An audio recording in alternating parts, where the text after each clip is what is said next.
নিয়মের বাইরে গিয়ে সেই নিয়ম ভেঙে নতুন একটা বিবাহ পদ্ধতির মধ্যে তুমি প্রথম গেলে এবং সেখানে তোমার মেয়ের বিয়ের মধ্যে দিয়ে এটা শুরু। পরিবারের সাপোর্ট কতটা সে সময় পেয়েছিলে? কেউ অবজেকশন করেছিলেন? বোধহয় বেশিরভাগই মেনে নেননি, অনেকে ভদ্রতা করে আমায় বলতে পারেননি, কিন্তু আমার পরে মনে হয়েছিল যে অনেকেরই ধারণা হয়েছে আমার বন্ধু বান্ধব আত্মীয় স্বজনের মধ্যে এটা ঠিক বিয়ে হলো না। পৌরোহিত্যের জায়গাটায় এতদিন নির্বিশেষে পুরুষদের একটা জায়গা ছিল, ব্রাহ্মণ পুরুষ, এবং সেই ধারাটাকে তুমি ভেঙেছো। তুমি যদি সমানে বলতেই থাকো মানুষ শুনছেন না, তারপরে একদিন শুনবেন। কোনো পুরোহিত বা আসছেন পুজো করতে হোক বা বিয়ে অনুষ্ঠান সম্পন্ন করতে, তখন তারা যে শ্লোকগুলো বলেন, এটা সত্যি আমরা সাধারণ মানুষ যারা সংস্কৃত নিয়ে পড়াশোনা করিনি বা চর্চা নেই, তারা কিন্তু তার অর্থ বুঝতে পারি না। আসলে শুধু সংস্কৃত বলাই আসল কথা নয়, সেটা সঠিকভাবে উচ্চারণ করাটাও আসল কথা। তুমি যদি সঠিকভাবে উচ্চারণ করে সঠিক স্বরে বৈদিক মন্ত্র পাঠ করো, তাহলে তার একটা পজিটিভ ভাইব্রেশন আছে।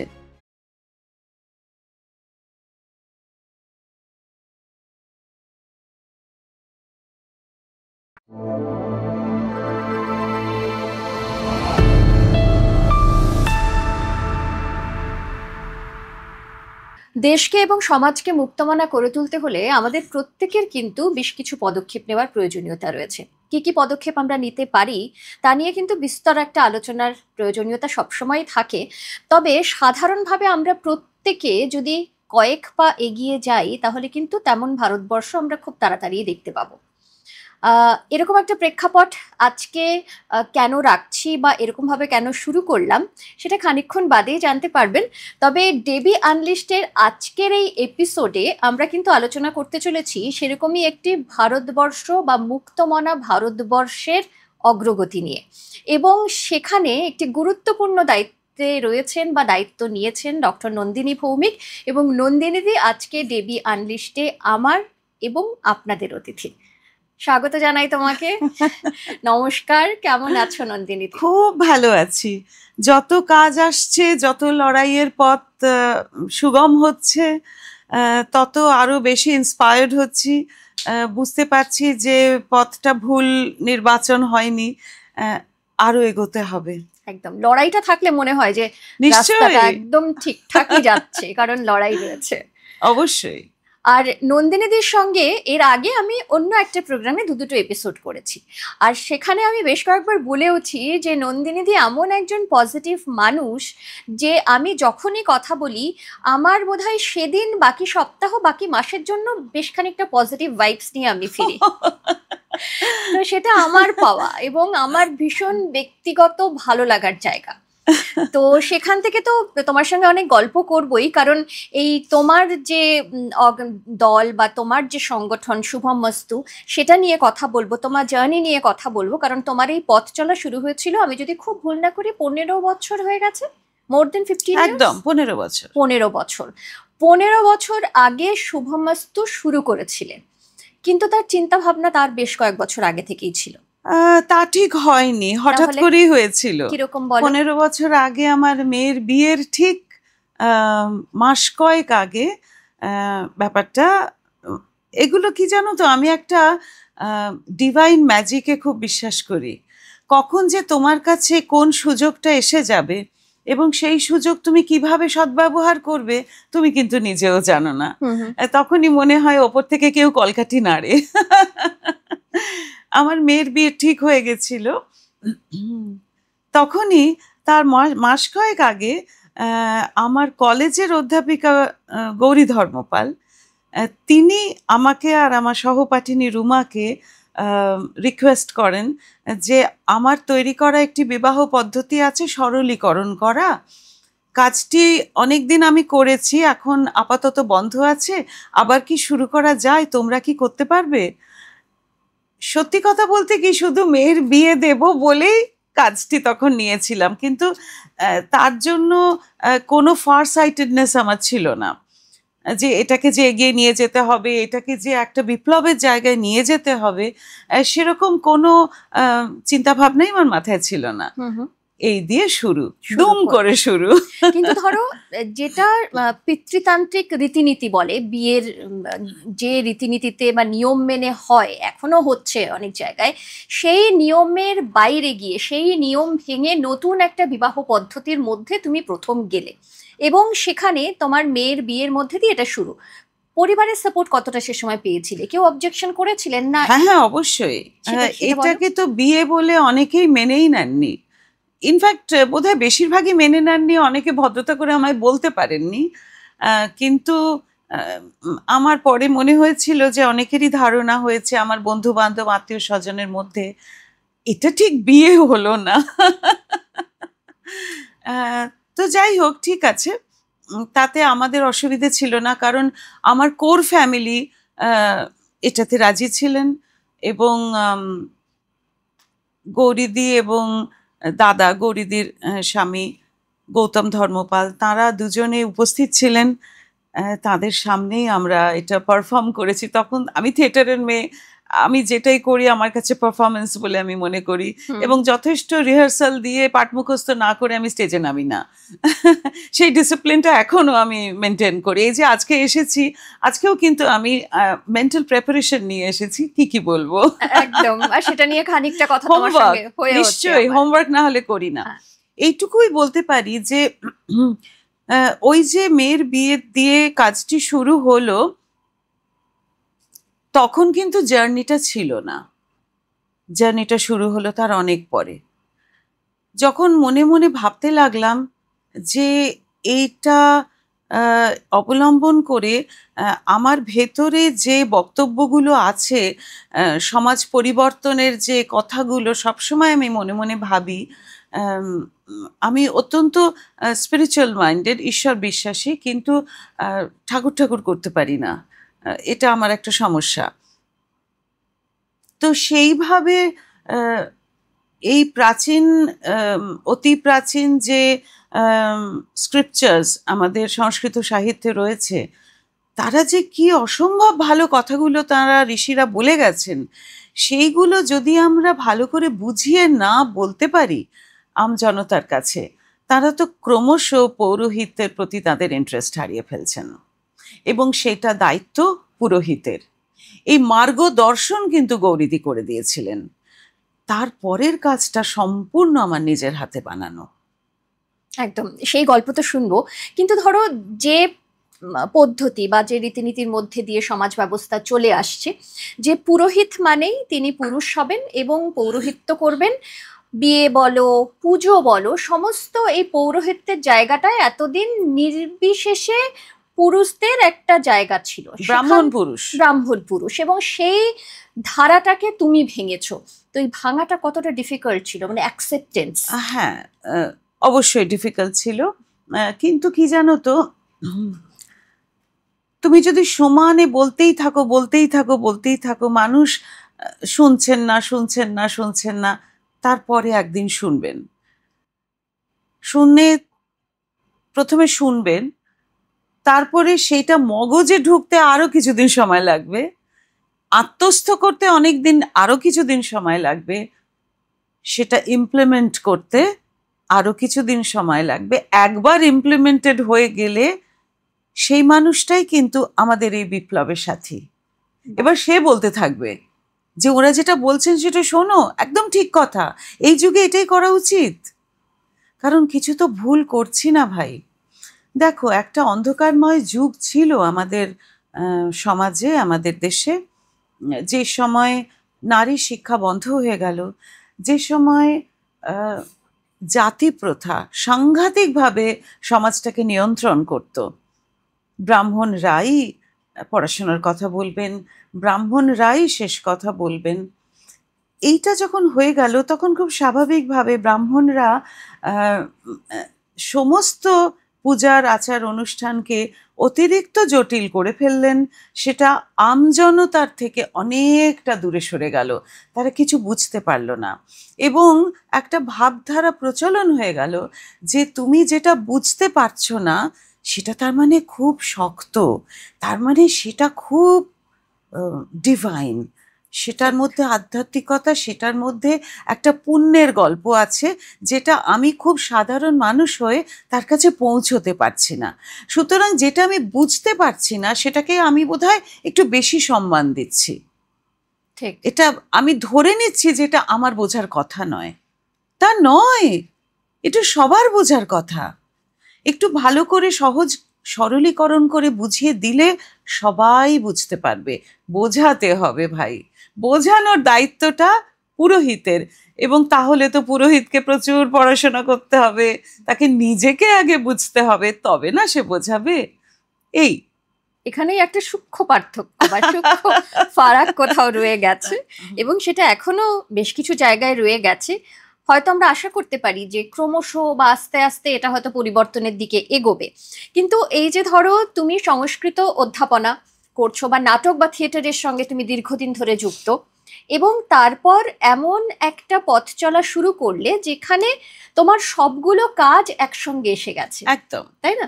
তো এই যখন পথ চলাটা শুরু করলে তখন যে সংগঠনটা তৈরি করলে শুভম অস্তু, এই নামটা রাখার পেছনের গল্পটা কি ছিল? অবশ্যই। সংগঠনটা তৈরি করার সময় অনেকে আমাকে জিজ্ঞাসা করতেন এইভাবে আলোচনার আসরে, যে অধ্যাপনা করো নন্দিনীদি, থিয়েটার করো নন্দিনীদি, তুমি আবার একটা কাজ করলে পৌরোহিত্য, সেটা তো সম্পূর্ণ আলাদা। তখন আমি বলেছি না, একেবারেই ভিন্ন নয়।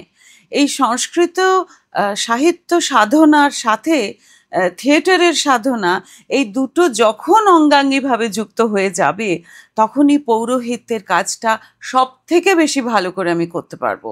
কারণ একজন পুরোহিত কিন্তু সবসময় প্রেজেন্টার, তিনি কিন্তু একটা উপস্থাপনা করছেন, একটা অনুষ্ঠানের উপস্থাপনা করছেন, যেখানে সামনে অনেক অডিয়েন্স আছে এবং তার ভেতরে অনেকটা সাধনা আছে। সুতরাং মিলে গেল আমার অধ্যাপনা এবং আমার থিয়েটার কাজ, মিলে গেল। এই করতে করতে আমরা অনেক পথ হাঁটছিলাম, আমরা চারজন, আমি, রুমা, সেমন্তিদি, পৌলমী। পথ হাঁটতে হাঁটতে একটা পার্টিকুলার এই ধরনের কাজে হঠাৎ তারা জিজ্ঞেস করলেন, আপনাদের সংস্থার নাম? আমরা ভাবলাম এটা তো ভাবিনি কখনো। ও তাই তো, হ্যাঁ, সংস্থার একটা নাম দিতে হবে বই কি। সঙ্গে সঙ্গে নিজেরা চারজনে আলোচনা করে, বিশেষ করে আমি আর রুমা সংস্কৃতর লোক, আমরা দুজনে ভেবে শুভমাস্তু বার করলাম। মানুষের যদি মঙ্গল কামনা করি আমরা, এর থেকে বড় কামনা আর কিছু হয় না। ওটার একটু ঘাটতি পড়েছে আজকাল। হ্যাঁ, মানুষে মানুষে কেন জানি না দেশ, অসুয়া, বিদ্বেষ, এইগুলো বড্ড বেশি করে বাসা বাঁধছে। একজন আরেকজনের শুভ কামনা করছে না, মঙ্গল কামনা করছে না।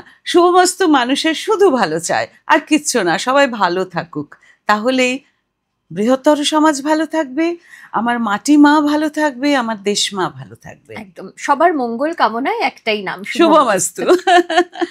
আচ্ছা, কিছুক্ষণ আগে তুমি এই যে খুব সুন্দর করে বললে সংস্কৃত যে শ্লোক আছে, যখন কেউ কোনো পুরোহিত বা আসছেন পুজো করতে হোক বা বিয়ে অনুষ্ঠান সম্পন্ন করতে, তখন তারা যে শ্লোকগুলো বলেন, এটা সত্যি আমরা সাধারণ মানুষ যারা সংস্কৃত নিয়ে পড়াশোনা করিনি বা চর্চা নেই, তারা কিন্তু তার অর্থ বুঝতে পারি না।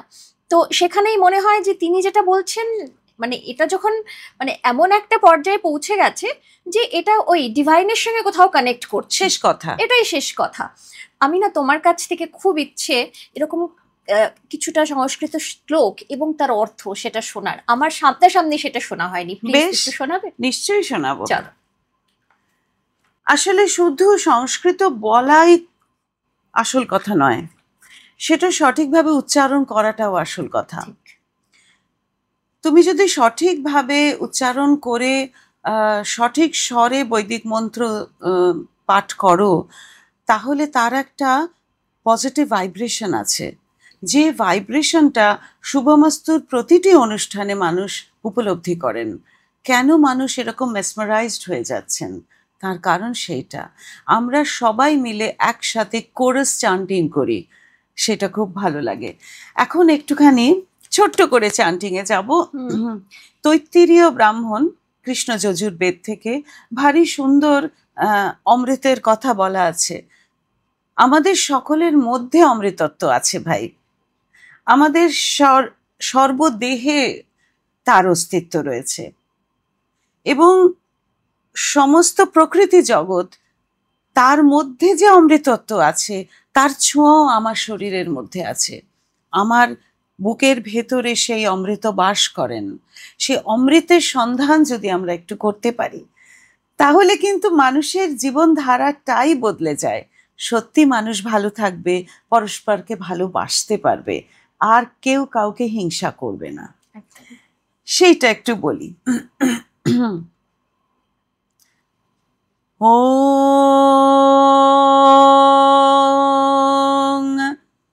অগ্নির্মে বাচি শ্রিতঃ वागहृदये हृदयंमयी अहममृते अमृतं ब्रह्मणि वायुर्मे प्राणे श्रितः प्राणो हृदये हृदयंमयी अहममृते अमृतं ब्रह्मणि सूर्यो मे चक्षुषि श्रितः चक्षुर्हृदये हृदयंमयी अहममृते अमृतं ब्रह्मणि। ওম। সংক্ষেপে বলি, আগুন আমার কথায় রয়েছে, বায়ু আমার প্রাণে রয়েছে, সূর্য আমার চোখে রয়েছে। এই সব কিছু আমার হৃদয়ের মধ্যে নিয়ে এর থেকে আমি অমৃত পান করে সারা জীবন অমৃতত্বে ভেসে থাকতে চাই। এর দ্বারাই আমি সেই পরব্রহ্মকে স্পর্শ করতে পারবো। বাহ, সামান্যই বললাম, এটা বিরাট অনেকটাই। একদম। মানে এই যে তুমি যখন সংস্কৃত শ্লোক বলছিলে তখন সত্যি এটা বোধগম্যের বাইরে ছিল, কিন্তু যখন এত সুন্দর করে বুঝিয়ে দিলে আমরা প্রত্যেকেই বুঝতে পারলাম যে এর নিহিত অর্থটা কি এবং কি বলা হয়েছে। ভালো কথা বলো, এর মধ্যে কোনো ডিসক্রিমিনেশন পাচ্ছ, কোনো বিভিন্নতা, কোনো জেন্ডার বায়াস, কোনো জাতির ডিসক্রিমিনেশন, অর্থনৈতিক ডিসক্রিমিনেশন, এগুলো কিচ্ছু নেই। এই ধরনের মন্ত্রগুলো বললে মনে হবে সকল মানুষের জন্য এই মন্ত্র যেন তৈরি হয়ে আছে। কারণ সূর্য শুধু ব্রাহ্মণের চোখে তো থাকবে না, সম্ভব জাতির মধ্যে সূর্য থাকবেন। বায়ু শুধু ব্রাহ্মণের চোখে থাকবে, ব্রাহ্মণের প্রাণে থাকবে না, সকল মানুষের প্রাণের মধ্যে থাকবেন। এবং অগ্নি আমাদের বাক, আমাদের কথার মধ্যে থাকবেন, যে কথা কিন্তু আসলে সরস্বতী। সরস্বতী কি বিচার করবেন যে আমি একটি পুরুষের জিভে থাকবো না একটি নারীর জিভে থাকবো, আমি একটি অব্রাহ্মণের জিভে থাকবো না একটি ব্রাহ্মণের জিভে থাকবো? বাক হচ্ছে আগুন। যে কথাটি ভাই বললাম সেই কথাটাই রয়ে যাবে, সেটা আর ফেরত আসবে না। সুতরাং খুব বুঝে কথা বলো, মানুষকে শুধু শুধু কথা দিয়ে আঘাত করো না, মানুষের মঙ্গল চাও, ভালো কথা বলো। আমার ঠাকুমা বলতেন শুভ শুভ বলো, সবসময় ভালো ভালো বলো, তাই শুভমাস্তু সবসময় শুভ শুভ বলে। আচ্ছা, এই যে তোমরা 4 জন মিলে শুরু করেছিলে এবং তারপর সেটা এখন একটা আস্তে আস্তে ক্রমশ তোমাদের সদস্য সংখ্যা বেড়েছে, এবং এখানে যারা নতুন করে, মানে তোমাদের এই সদস্য যখন তোমরা নাও, মানে তোমাদের গ্রুপে যখন অ্যাড করো, তখন কিভাবে ভাগ করে তোমরা অ্যাড করো? কারণ নতুন তো অনেকেই আছেন যারা ভাবছেন যে এরকম শুভমস্তুর সঙ্গে তারা আসবেন, বা তাদের এটা নিয়ে খুব আগ্রহ রয়েছে, তাদের জন্য কি বলবে? নিশ্চয়ই প্রচুর মেল আসে যে আমরা শুভমস্তু জয়েন করতে চাই, আপনার কাছে আমরা প্রশিক্ষণ নিতে চাই। শুভমস্তু 4 জনেরই দল ছিল। ভাবিনি যে এখানে আমাদের পরিবারকে বড় করতে হবে, কিন্তু এত বেশি কাজ এসে গেল, মানুষ এত ভালোভাবে আমাদের গ্রহণ করতে লাগলেন। এই মানুষের এই ভালোবাসা পেতে পেতে আমরা লক্ষ্য করলাম যে আমরা বছরে যটা কাজ করতে পারছি তার 3 গুণ কাজ আমরা ফেরত দিচ্ছি। তার মানে তো সমাজ জাগছে, একটা বিপ্লব হচ্ছে, এবং সেই বিপ্লবটা যখন শুরু করা গেছে তখন তার হাত তো ধরতেই হবে, তাকে তো থামিয়ে দিলে চলবে না। এতজন মানুষ আমাদের পৌরোহিত্য চাইছেন, সুতরাং আমাদের তাহলে পরিবার বাড়াতে হবে। তো এখন আমরা প্রায় 20 জন 4 থেকে 20 জন। সংস্কৃততে MA পাশ করাটা একটা বাধ্যতামূলক, যারা মন্ত্র বলবেন হুম হুম এবং গান যারা করছেন। কারণ আমাদের অনুষ্ঠানে নিশ্চয়ই তুমি ভালো করেই জানো যে সঙ্গীত আমাদের খুব বড় একটা জায়গা নেয়। আহ, আমি খুব বাঙালিয়ানা পছন্দ করি। আমি সংস্কৃতের পূজারি, কিন্তু আমার বাতিক একটু বাঙালিয়ানা চর্চা করা। আচ্ছা সেখানে বাংলা গানের যে অসম্ভব রিচ হেরিটেজ রয়েছে আমাদের, সেইটাকে যদি কাজে না লাগাই, বিশেষ করে রবি ঠাকুরের গান, রবি ঠাকুরের গানের কথাগুলো মন্ত্র, তো সেই মন্ত্র আমরা কাজে লাগাবো না? সংস্কৃতও বলবো, রবি ঠাকুরের গানের কথাও বলবো। এখন তো আমরা পঞ্চকবির গানের কথা ব্যবহার করি, গান ব্যবহার করি, মনীষীদের কথা ব্যবহার করি, বাণী ব্যবহার করি। তার জন্য একটা ম্যাসিভ রিসার্চ, একটা নিরন্তর গবেষণা আমাদের চলে। তো সঙ্গীত পরিবেশন যারা করেন শুভমস্তুতে, তারা স্বাভাবিকভাবেই খুবই নামকরা এবং চর্চায় থাকেন এমন সঙ্গীত শিল্পীদেরই আমরা নিয়োগ করেছি। কিন্তু শুভমস্তুতে গান করার একটা সমস্যা আছে।